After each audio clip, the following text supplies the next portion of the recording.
Salut à tous, nouvelle vidéo aujourd'hui qui devrait vous apporter pas mal d'infos à tous.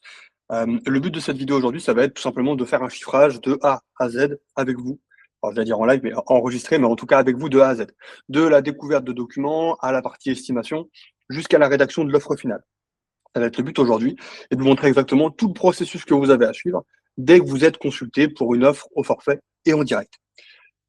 Je vous invite à prendre de quoi noter. Il y a sûrement des éléments qui vont être importants pour vous dans cette vidéo-là. Donc prenez de quoi noter. N'hésitez pas à vous arrêter. De toute façon, les commentaires sont ouverts sur la vidéo si vous avez la moindre question. Allez, c'est parti. La première chose à faire quand on attaque un chiffrage, il ne faut surtout pas tomber dans le piège de vouloir chiffrer tout de suite, aller bien en tête, aller chercher la documentation technique, etc. Pour l'instant, c'est pas le sujet. La première chose qui va nous intéresser, nous, c'est plutôt la partie découverte documentaire. Alors, ça peut être très variable en fonction des clients et des affaires sur lesquelles vous pouvez tomber. Mais l'idée, ça va être de s'approprier le maximum d'informations qu'on a à notre disposition. Et ça va être, dans un premier temps, de répondre aux 6 points que je vous ai mis juste là. En gros, découvrir déjà, la nature du projet, pour qui c'est, ce que c'est, etc. Ou, voilà, à quelle phase on est dans l'avancement, etc. Qui fait quoi dans ce projet-là? C'est pour quand? Quand est-ce que je dois répondre si je veux répondre? Si j'y vais, est-ce que moi j'ai des consultations à lancer ou est-ce que je me concentre juste sur mon corps de métier?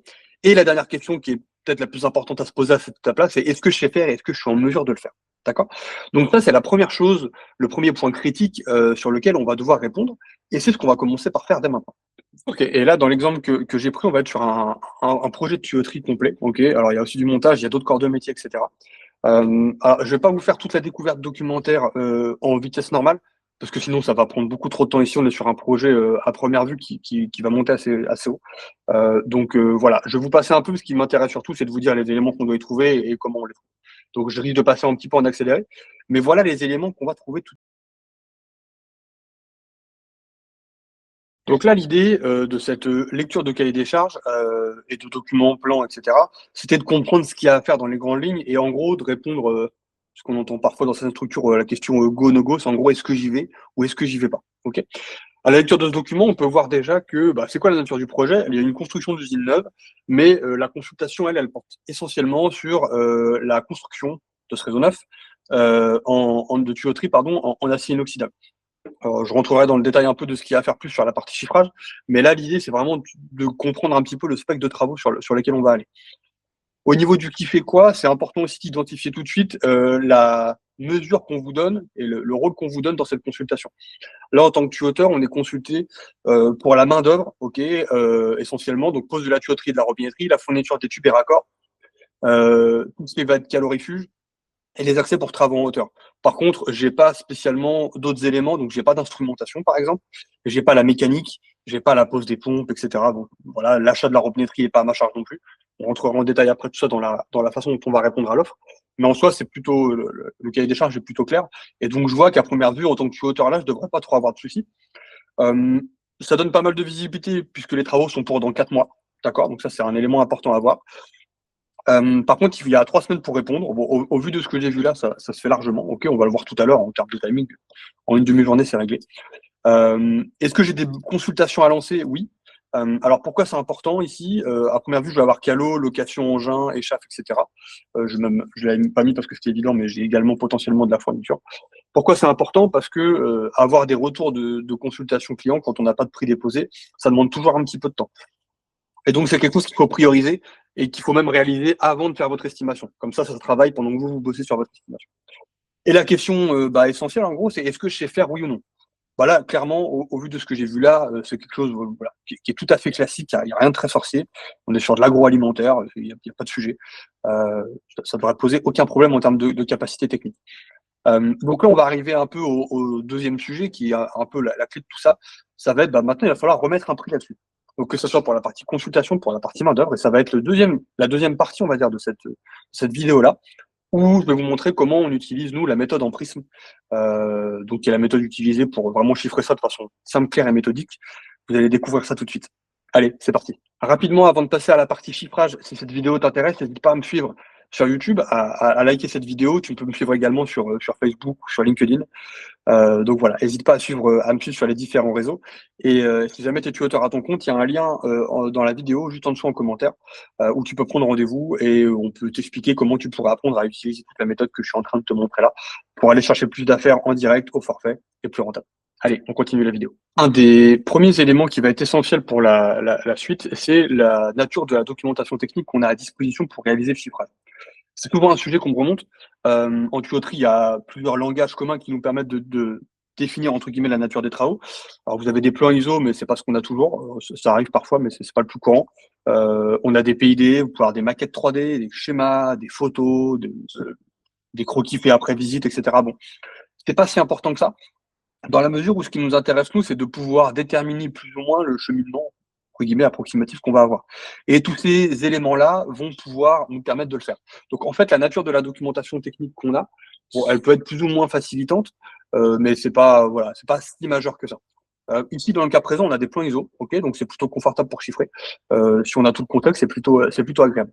Mais en tout cas, voilà, c'est pas si primordial que ça. L'important, c'est qu'on puisse reconstituer un peu ce qu'on a, la nature des éléments qu'on a à faire, et voilà, qu'on ait l'ensemble des éléments nécessaires. La première étape à laquelle ça va nous amener, effectivement, ça va être ce dont j'ai parlé tout à l'heure, ça va être le lancement des consultations. Bon, je vais pas lancer avec vous les consultations en direct, ça a été fait pour faire l'estimation. Il y a quelques règles principales, mais voilà, si vous avez des partenaires de confiance sur des métiers, c'est l'idéal. Si c'est pas le cas, c'est pas gênant, il faut rentrer en contact avec eux.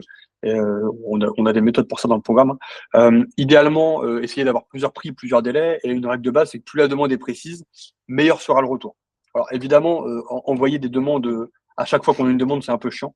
Alors, il y a plein d'astuces qui existent. On reste sur une vidéo là, donc je vais pas rentrer dans le détail de ça. Mais voilà, il y a des astuces qui vous permettent de gagner du temps pour pas avoir à consulter à chaque fois, d'accord. Tout en ayant des prix qui soient validés, bien sûr, parce que le problème qu'on a avec des prix déposés, c'est que bon, chez des grands groupes, vous pouvez avoir des prix ou tarifs déposés à l'année, ce qu'on appelle des contrats cadres, par exemple. Par contre, quand vous êtes une petite structure, une PME ou un indépendant, vous aurez que rarement ce genre de contrat sur de la fourniture, d'accord? Parce qu'on peut pas vous garantir les prix, le prix des aciers évolue, etc. Donc, il y a d'autres astuces pour ça, je pourrais vous en parler ultérieurement. L'idée, en tout cas, c'est de lancer nos demandes tout de suite, encore une fois, de la façon la plus précise, ce qui nous permettra d'avoir un retour le plus qualitatif possible. Et de passer directement, nous, à l'étape qui est parfois la plus critique, mais en tout cas une des étapes essentielles, ça va être la partie chiffrage, donc avec la méthode en prisme qu'on va voir tout de suite. Le principe du chiffrage en prisme, c'est vraiment d'aller analyser de façon extrêmement méthodique tout ce qu'on va avoir à faire pour avoir un temps de main-d'œuvre qui soit extrêmement précis et simple à trouver. Quand vous vous lancez sur un chiffrage, on l'a vu là, on a énormément de choses à prendre en compte. La main-d'œuvre, la fourniture, la sous-traitance, le soudage, peut-être des pièces, des joints, de la robinetterie, etc. Bref, il y a des dizaines de facteurs qui influencent le résultat. Et j'ai même pas parlé du contexte dans lequel on allait travailler, en hauteur, pas en hauteur, etc. Et j'en passe. Donc à ce stade, on peut très vite se perdre. C'est comme si en gros on braquait un projecteur hyper puissant en plein visage et vous êtes ébloui, vous avez tout un tas d'infos. La méthode en prisme, elle est là justement pour clarifier cette situation-là. D'accord. L'idée, c'est que, pour ceux qui connaissent un peu le truc, quand il y a une lumière blanche qui traverse un prisme, bah, elle se décompose en différentes couleurs très distinctes. Et on y voit d'un coup beaucoup plus clair, et ça permet de décomposer la lumière.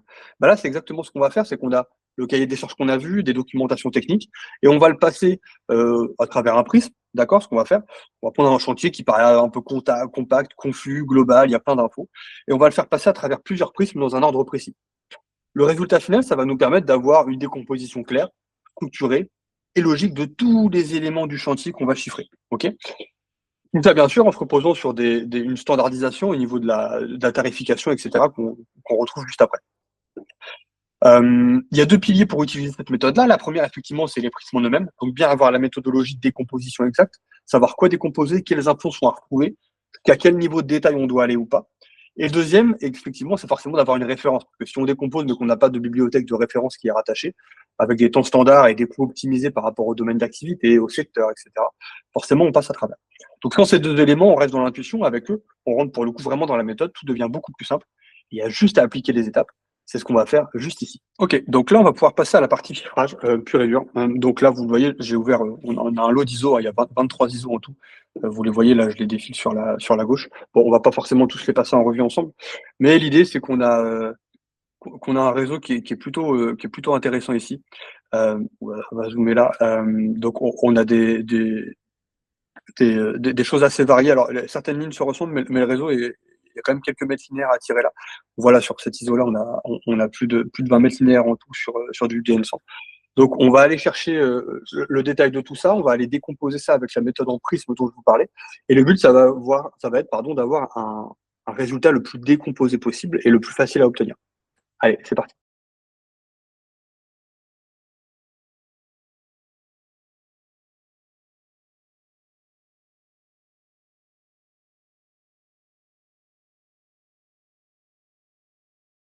Ça y est, on est bon. J'ai fini mon estimation grâce à la méthode du chiffrage en prisme. Alors, ça a été assez vite, hein, on avait une vingtaine d'ISO, je vous passe le détail, mais en gros, là, pour vous donner un ordre d'idée, en 1 heure et demie, c'était réglé. Ok, à peu près, un peu moins d'une heure et demie. Euh, donc, j'ai décomposé tout ça en appliquant les méthodes, et du coup, je me retrouve avec des prix que je vous ai indiqués là, très carrés. Donc, j'ai pris là inclus les marges. On a la partie atelier, puisqu'il y a une partie préfabrication qui peut être faite sur l'atelier, en supposant qu'on en ait un, d'accord, c'est pas toujours le cas, à un peu moins de 28 000 euros, et la partie chantier, où on est à un petit peu moins de 50 000. L'ensemble pour la main-d'œuvre, en incluant d'éventuels encadrants, etc., on est sur un peu plus de 75 000 euros. Ok. Donc, ça, c'est le prix qu'on va avoir. Cette méthode-là, elle marche super bien sur des chiffrages qui sont de cet ordre de grandeur-là, aux alentours des 100 000 euros à la fin, un peu plus, comme sur des chiffrages à 10, 15, 20 000, et comme sur des chiffrages qui montent à 500 000, millions, 2 millions, 3 millions, etc. Ça marche extrêmement bien. Et ça nous permet aussi de répondre, on va en parler après dans un second temps, mais sur des formes de réponse un peu plus exigeantes. D'accord. Donc l'objectif là, c'était d'estimer ma main-d'œuvre. Alors je vous passe tous les détails, hein. Il y a bien sûr tout ce qui est le montage avec, le supportage, la préfabrication, la pose, etc., la métallurgie sur site. On est vraiment sur l'ensemble. Au niveau des retours de prix qu'on a eu, derrière, on en a pour en tout, en incluant encore une fois ce qu'on appelle les peines et soins, hein, donc la marge qu'on peut prendre sur les achats et la sous-traitance. On arrive sur un montant de 64 000 euros, ok, un peu plus. Et donc, on a un montant total ici, à première vue, dans le premier jet, de 140 281,6 euros. Ok. Euh, un des points clés ici, c'est d'être capable de vérifier ce montant-là. Ok. Alors, on peut jamais le vérifier à l'euro près, bien entendu, mais d'avoir un ordre de grandeur. Avec l'outil avec lequel vous avez peut-être vu passer en rapide que je fais les chiffrages, et d'ailleurs, c'est l'outil que tous les membres du programme Tutor Pro ont dans le programme. On a un indicateur qui se calcule automatiquement et qui nous permet justement, par rapport au ratio qu'on voit dans le programme, de savoir si on est bon ou pas. Et là, pour le coup, je suis super bon puisque j'avais estimé une fourchette à la base, compris entre, c'est des fourchettes larges, attention, mais entre 125 et 150. Donc, je suis à peu près dans la moyenne, un peu moyenne haute, mais dans la marge, je sais que je suis pas dans les choux. Ok. Donc là, c'est super. J'ai mon montant, tout est fait. Alors, tout est fait, non, on a fait ce qu'on a l'impression d'être le plus dur, mais si on fait tout ça et qu'on ne transpose pas ça dans une offre carrée qui correspond vraiment à l'attente du client, alors on va passer à côté. C'est là qu'on va sur la dernière étape, c'est comment on va transformer ça en un document qui soit une offre claire et qu'on ce client ait envie de signer idéalement. Allez, c'est parti. Alors, quels sont les éléments clés de cette étape finale de rédiger l'offre, en tout cas, et de formaliser tout ce qu'on a fait jusque-là? Premier objectif, déjà, ça va être de rappeler ce qu'on doit faire et ne pas faire selon les éléments. Donc, ça va être de rappeler les principaux points, entre guillemets, qu'on a pu voir dans notre chiffrage et dans l'estimation. Rappeler ce qu'on doit faire, ce qu'on ne doit pas faire, hein, ce qu'on appelle la répartition des charges entre vous et votre client. Montrer la bonne compréhension de l'intervention, c'est essentiel. Donc, ça, c'est les points assez génériques. Il y a 4 autres points qui semblent essentiels. Celui que j'ai mis en gras là volontairement, c'est ce qu'on appelle border l'offre. Alors, c'est pas toujours un terme qui est très connu, mais l'idée, c'est de verrouiller la prestation forfaitaire. Quelque chose qui fait peur parfois à ceux qui n'ont jamais fait de forfait, c'est de se dire, attends, mais je remets un prix, et puis il va me rajouter du boulot. Et puis, si c'est lui qui livre la robinetterie, mon client final, mais qui ne me livre pas, comment je fais? Et s'il y a de la coactivité et que je peux pas bosser, comment je fais? Etc., etc., avec cette peur que ça déborde toujours, et qu'on soit sous l'eau, en fait, et qu'on travaille à perte. Donc, il y a des méthodes clés pour ça, bien évidemment. Et le but, c'est vraiment de border cette offre au maximum pour, en plus d'avoir fait un chiffrage qui soit optimisé et rentable, qu'en plus de ça, on soit sûr de sécuriser ce forfait-là. D'accord. Autre point important, c'est de ni trop en faire, ni trop peu, selon la taille de l'offre, pardon, et la nature de votre client. Si pour une petite affaire à 10 000, un client qui veut, entre guillemets, juste un prix, vous faites un dossier de 200 pages, c'est éliminatoire. Et vice-versa, si pour une grosse affaire à 2 millions, vous faites un dossier de 2 pages, c'est tout aussi éliminatoire. Autre point extrêmement important, c'est tout ce qui va être la partie planning et délai pour vous donner de la visibilité à votre client. Et bien évidemment, la réponse à un prix forfaitaire ou décomposé, ça peut être des DPGF, ok, ou des grilles de prix qui sont donnés par vos clients, peu importe. De toute façon, l'outil avec lequel vous avez vu que j'ai chiffré tout à l'heure, lui, permet d'incorporer des DPGF ou des grilles de prix si jamais il y en avait, et de les remplir en automatique. D'accord. Et dans le cas échéant, sinon, voilà, on donne juste un prix forfaitaire, qui peut être pareil, plus ou moins détaillé selon le volume du travaux et la nature des exigences de notre client. Allez, c'est parti.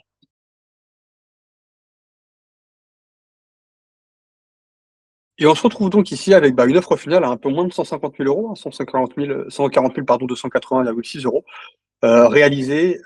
Donc le prix a été donné dans l'offre par lot. Ok, ici il y avait 4 lots différenciants qui correspondaient à des réseaux différents, et un temps total de chiffrage, tout compris, de 3 heures en tout. Ok, pour une offre à 150 000 euros. Comment on arrive à faire ça? On fait, on arrive à le faire grâce à 3 points essentiels. Le premier, c'est la méthode en prisme que je vous ai un petit peu expliqué là, avec l'outil qui vient derrière, avec lequel j'ai chiffré là, qui peut gagner un temps monstrueux. Au-delà du temps, hein, bien évidemment, c'est important, mais au moins, vous savez que vous êtes serein et qu'il n'y a plus qu'à dérouler. Derrière, on a aussi des trames de consultation et de réponses préfaites qui permettent de gagner du temps et de pas repartir à zéro à chaque fois. Et bien sûr, une méthodologie qui est simple, qui est intuitive, avec des points de vérification réguliers. Des grosses pertes de temps qu'on a souvent sur les estimations, c'est aussi le fait de rechiffrer ou de contre-chiffrer plusieurs fois pour être sûr. D'accord? Là, on sait qu'on est tranquille, on a confiance en la méthode, on a confiance aux outils, on a des ratios de vérification qui se calculent automatiquement. Donc là, on est tranquille à ce niveau-là. La vraie question qui se pose maintenant, c'est comment vous aussi, vous pouvez réaliser à faire ce genre de chiffrage-là, avec voilà, la décomposition et la démonstration, entre guillemets, que je viens de vous faire là. Pour ça, il y a quelque chose qui existe, que vous connaissez peut-être, qui s'appelle TuneAutor Pro. TuneAutor Pro, c'est quoi? C'est un programme qui est destiné aux tuauteurs, alors ça peut être aux PME ou aux tuauteurs indépendants, qui existe depuis plusieurs années maintenant, et qui va vous permettre d'appréhender vraiment tous les éléments qu'on a vus là. Les pièces du cahier des charges, la méthode du prisme de décomposition, avoir votre outil automatisé pour le faire, une bibliothèque de référence, des modèles validés, vraiment pour reprendre tous ces éléments-là. D'accord? Tout est détaillé étape par étape. L'objectif, c'est tout simplement que vous soyez tellement clair que j'exagère à peine, même bonne femme pourrait suivre la méthode et sortir un chiffrage. Alors, j'exagère à peine parce que c'est déjà arrivé pour le coup. Donc ça, c'est pour la partie chiffrage, et on vous apprend également dans le programme, au-delà du chiffrage, à trouver des bons clients avec des donneurs d'ordre, notamment des donneurs d'ordre locaux, etc. Je ne rentre pas dans le détail dans cette vidéo-là, mais on vous apprend aussi à trouver des clients au forfait et en direct pour mettre en application tout ça et que ça soit d'autant plus rentable, entre guillemets, pour vous, que ça soit en termes financièrement, en temps, etc. OK? Pour ça, si jamais vous voulez qu'on regarde ensemble si vous êtes éligible au programme TuneAutor Pro, vous avez un lien dans la description et en commentaire. Vous pourrez prendre rendez-vous avec moi ou une personne de mon équipe, et on va regarder avec vous un peu, on va décrypter un peu votre activité, voir où vous en êtes actuellement, ce qui vous pose problème, ce qui vous bloque, et on vous dira si le programme TuneAutor Pro peut vous aider tout simplement. En tout cas, j'espère que cette vidéo vous a plu. Comme je vous l'ai dit un petit peu en milieu de vidéo, n'hésitez pas à me suivre sur YouTube, LinkedIn, Facebook, à liker cette vidéo, à la partager si vous avez des personnes que ça peut intéresser. Et puis pour ceux qui souhaiteraient passer le cap et voir si on peut vous aider, le lien est en commentaire et on se retrouve de l'autre côté. À très vite.